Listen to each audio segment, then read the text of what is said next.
passada que o surgimento de um método especificamente jurídico, de uma teoria da interpretação dedicada exclusivamente à solução de controvérsias jurídicas, o que se deu no início do século XIX, foi marcada por uma grande ambição, qual seja a de converter a interpretação do direito numa ciência. Esta ambição, bem sabemos, decorre de uma que lhe é anterior, que é a de converter o direito numa ciência. Isso tudo decorre de pressupostos históricos, como vimos, do iluminismo, em um tempo marcado pelo absolutismo dos reis, pela crença na capacidade humana de razão, a levar, portanto, um enaltecimento da ideia de um direito positivo, de um direito instituído pela própria realidade, querido e desejado pelo próprio humano. O iluminismo, nós bem sabemos, é exatamente esse período chamado século das luzes que tenta superar essa arbitrariedade dos reis, que tenta superar essa exposição humana à crueldade dos juízes, à arbitrariedade dos intérpretes.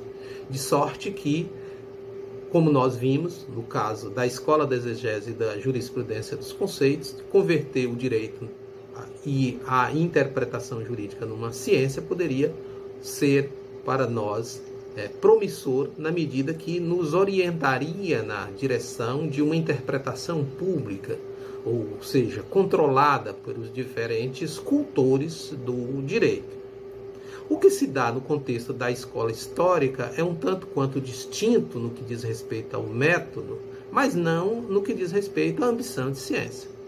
É bem verdade que o estadualismo presente na escola da exegese, ou seja, aquela unidade estatal, aquela crença de que o Estado pode regular a vida das pessoas, isso não se aplicava inteiramente à Alemanha e à Itália, por exemplo, que até metade do século XIX, mais ou menos, não tinha uma certa unidade política capaz de chegar a tanto. Não obstante a isso, a ambição do Código, de transformar o Código de Napoleão num modelo de vida social regulada pelo Estado, alcança também a Alemanha. O surgimento da escola histórica de Savigny é fruto exatamente disso. Em 1812, um professor alemão chamado Thibaut escreve um livro, e na tradução espanhola, eu sou humano, não leio alemão, mas na tradução espanhola o título do livro é Da Necessidade de um Código Civil para a Alemanha. 2 anos depois, Savigny responde essa obra de Thibaut com uma outra, da vocação do nosso tempo para a legislação e a jurisprudência. Essas são, de fato, as duas obras fundamentais para a nossa aula de hoje, que é o modelo científico e sistemático de Savigny e sua escola histórica do direito.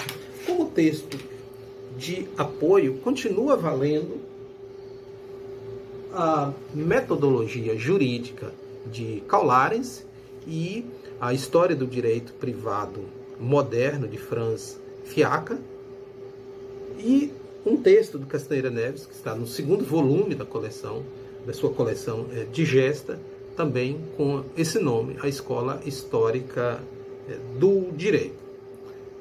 Pois muito bem, em que consiste exatamente a escola histórica? Vamos, talvez, aqui traçar alguns pressupostos gerais, digamos, como fundamentação, até para compreendermos esse surgimento. A escola histórica está marcada por um grande movimento que atinge o campo das artes, da filosofia, da ciência, da história, da economia em geral, que tem o racionalismo moderno iluminista como um alvo. É contra essa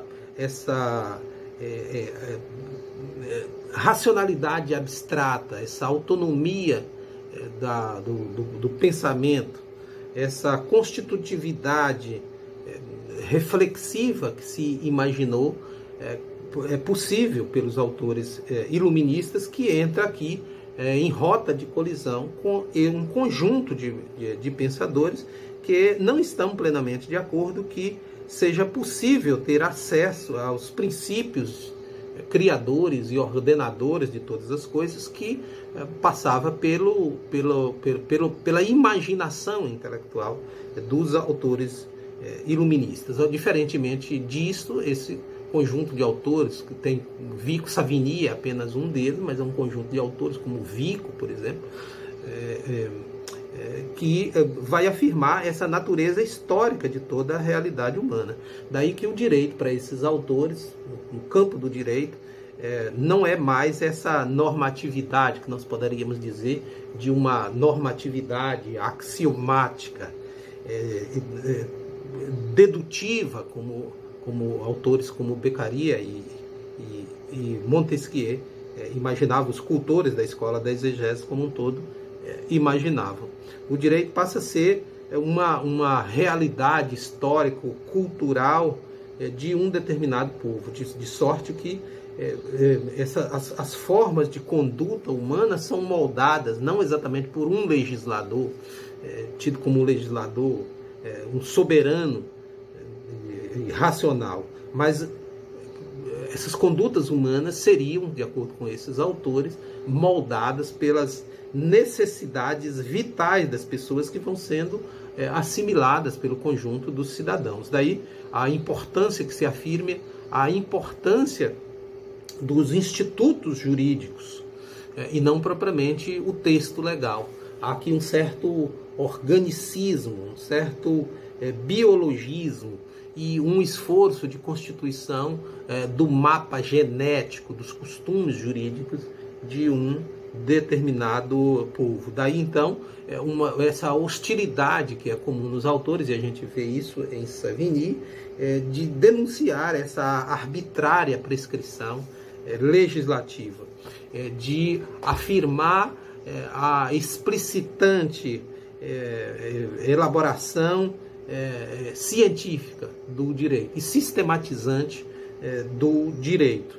Então, todo esse conjunto de reflexões em rota aqui de colisão com tudo aquilo que tornou possível o que nós falamos acerca da escola da exegese, aqui passa por uma crítica intensa, sobretudo essa de que se pretendeu com a escola da exegese substituir essas instituições jurídicas. Fizemos referência lá a Fustel de Coulanges, falando da origem dessas instituições principais do direito. Então aqui uma crítica a essa pretensão de substituir as instituições historicamente lapidadas por outras instituições imaginadas abstratamente.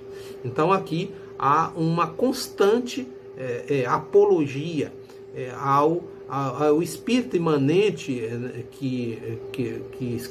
imanente da história humana e esse apelo à construção aqui conceitual, não exatamente ao modo da jurisprudência dos conceitos, que recorria a esses pressupostos do racionalismo iluminista, da busca de uma dedução, mas exatamente numa outra coisa em que a gente pode perceber características, assim, digamos, especificantes do que é a escola histórica do direito, a escola histórica do direito, que vai, isso é constante aí, sobretudo nessa obra de Savigny a que me referi, essa crítica ao justnaturalismo iluminista e ao pressuposto desse direito legislado. De sorte que, se é bem verdade que Savigny não evitou uma codificação na Alemanha, mas o retardou por cerca de 100 anos, porque o Código Civil da Alemanha vai surgir já no final do século, enquanto o francês surge ali no início. Então, há uma negação então, aqui desse direito estatal e a afirmação dessa dimensão espiritual, cultural do direito, ou, em outras palavras, a negação dessa natureza fundamentalmente política para afirmar a natureza da tradição, desse espírito que cultiva de uma tradição, chamado espírito do povo que cria o direito. Mas há uma outra característica que é o reconhecimento da dimensão constitutiva da história. Quer dizer, a história já não é mais um recorte em que se estuda antiquarias, mas a história tem ela própria uma capacidade constitutiva, criadora. Ela própria, o demiurgo já não é mais o herói legislador, representante do cidadão, mas é o próprio povo na sua luta diária para poder se afirmar historicamente. Então, nesse caso, então, o que a gente vai ter é sempre essa exposição de que o direito não é uma invenção legislativa. O direito é um direito vivo, tal como a língua está presente na consciência do povo. O direito não tem uma origem, também nós poderíamos dizer, causal, arbitrária, pelas mãos de um determinado legislador, mas é fruto de uma convicção do povo no desenvolvimento contínuo e orgânico de um determinado povo. Então isto é uma característica da escola histórica do direito, em que este é algo já dado pelas objetividades culturais. Por isso é que a gente diz que o direito consuetudinário é um direito positivo. Savigny nega veementemente o direito natural, mas nega que esse direito possa ser o direito positivo legislado. Então, nesse caso, então, o direito está aqui a salvo para ele dessa natureza, dessa voluntas estatal, que se escolhe em um determinado momento. Então, o direito, o pensamento, na verdade, ele se põe pela descoberta científica. E o direito decorre dessa descoberta, dessa pesquisa, e não propriamente desse raciocínio especulativo. Então, nas fontes, isso que vai fazer com que a fonte jurídica enaltecida não seja a fonte legislativa, mas os costumes e a jurisprudência. Porque nesse caso estaríamos protegidos dessa arbitrariedade. O legislador que tem um papel, não vai negar que não tem um papel, mas esse papel seria apenas suplementar, de natureza aqui que a atividade dos juristas é uma atividade fundamental. Nós estamos falando aqui do jurista professor, do jurista doutrinador do direito, porque esses juristas, professores, doutrinadores, são eles poderíamos dizer aqui, os titulares, aqueles que têm a prerrogativa de interpretar e sistematizar os costumes de um determinado povo. Dizer que o direito está nos costumes do povo não significa sancionar uma mudança arbitrária de um determinado grupo de pessoas que em um determinado momento resolve dizer que isto é direito e aquilo já não é mais direito. Mas é fruto de um desenvolvimento que requer determinadas exigências, e isso é o papel da doutrina de fazer essa síntese daquilo que podemos chamar de uma consciência jurídica geral. Então o sistema jurídico aqui já não é mais visto nem buscado numa legislação, como nós vimos ser próprio da escola da exegese, mas é uma unidade racional de caráter formal e estrutural. Então, em verdade, nós vamos ter aqui uma busca, então, de situar o problema da realização do direito não mais no raciocínio lógico abstrato, mas na pesquisa dos costumes de um determinado povo, a partir de uma elaboração rigorosa da doutrina jurídica. Caçaíra Neves, nesse texto, que é um texto curto, mas bastante elucidativo, diria que, para começo de conversa, nós poderíamos ter como uma espécie de uma síntese da escola histórica ou da metodologia de Savigny. Lares tem um capítulo na sua obra dedicado muito mais extenso acerca da metodologia de Savigny, mas aqui em Caçaíra Neves ele resumiria isso em talvez uns 3 ou 4 pontos fundamentais. O primeiro que é esse antilegalismo, por considerar a legislação nefasta, por entender que a legislação, ao invés de criar o direito, de melhorar a vida das pessoas, o direito teria um papel nefasto, porque ele impediria esse livre desenvolvimento do direito. Depois, uma outra característica que é essa organicidade, sistematicidade dos costumes, isto é, os costumes vivem dispersos na vida, estão difusos na vida das pessoas. Então é preciso que isso tudo ganhe um corpus normativo, para que se possa dizer isto é a consciência jurídica de um determinado povo. Isso é o papel da jurisprudência doutrinária, ou seja, da doutrina, da atividade laboriosa e persistente dos doutrinadores, dos professores de direito. Depois esse enaltecimento da dimensão consuetudinária do direito, para ver e anotar essa primazia dos costumes ou da alma de uma determinada nação. O que seria, em tudo isso, uma revalorização da história, que antes era sempre dada a partir de uma disciplina dedicada a estudar os antepassados, de forma auspiciosa ou não. Mas aqui o recurso à história representaria, então, portanto, o reconhecimento de que a história tem um contributo positivo a oferecer à vida jurídica. Nós falamos que uma característica fundamental, estão sempre dizendo isso, da escola da exegese, é essa aposta na autoridade do legislador para, em nome do povo, construir o direito, elaborar o direito. Diferentemente de Deus, lá para os teólogos medievais ou do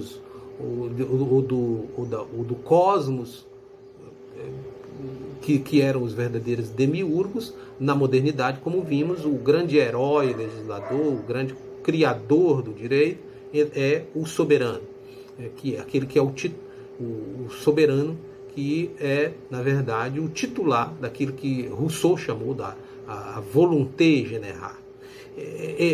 Já nesse período é que essas coisas começam a entrar em crise. Hoje, quem vive na era do Centrão não tem dificuldade de colocar em questão coisas como François Genis, que surge em um determinado período, num livro que está traduzido em Portugal, sob o título Método de Interpretação e Fonte do Direito Privado Positivo, que vai colocar um período que já se começa, por um lado, a colocar em dúvida a capacidade do legislador de representar a vontade do povo. Depois, a capacidade intelectual desse legislador de sintetizar em palavras aquilo que é o direito, aquilo que é querido por um determinado povo. É esse advento que vai fazer surgir uma escola, que nós chamamos da Escola da Livre Investigação do Direito, uns chamam também da escola científica. Caçaíra Neves diz que a escola da exegese teve basicamente três períodos. O período da instauração, que surge lá com a edição do Código Civil em 1804, e vai até cerca de 1830, depois atinge o seu apogeu, que vai exatamente de 1830 até 1880, onde começa o declínio da escola da exegese. E esse declínio é marcado, tem como marco temporal exatamente essa obra de François Genis, onde nós já vamos encontrar uma compreensão translegal do direito, uma compreensão, um reconhecimento dos limites da insuficiência normativo-jurídica da lei. Então, poderíamos dizer aqui, estávamos diante da superação daquele fetichismo legal, de que o código continha tudo aquilo que o juiz precisava na hora de aplicar o direito. Esse fetichismo que fazia essa verdadeira confusão, ou esse contínuo entre o direito e a lei.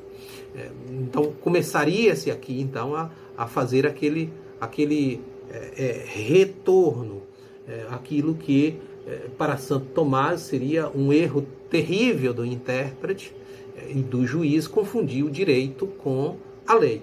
Para Santo Tomás, brilhantemente no seu Tratado da Lei, que está ali, que é um dos tratados dentro da sua Suma Teológica, que diz que a lei é um mero instrumento, é uma ferramenta de realização do direito.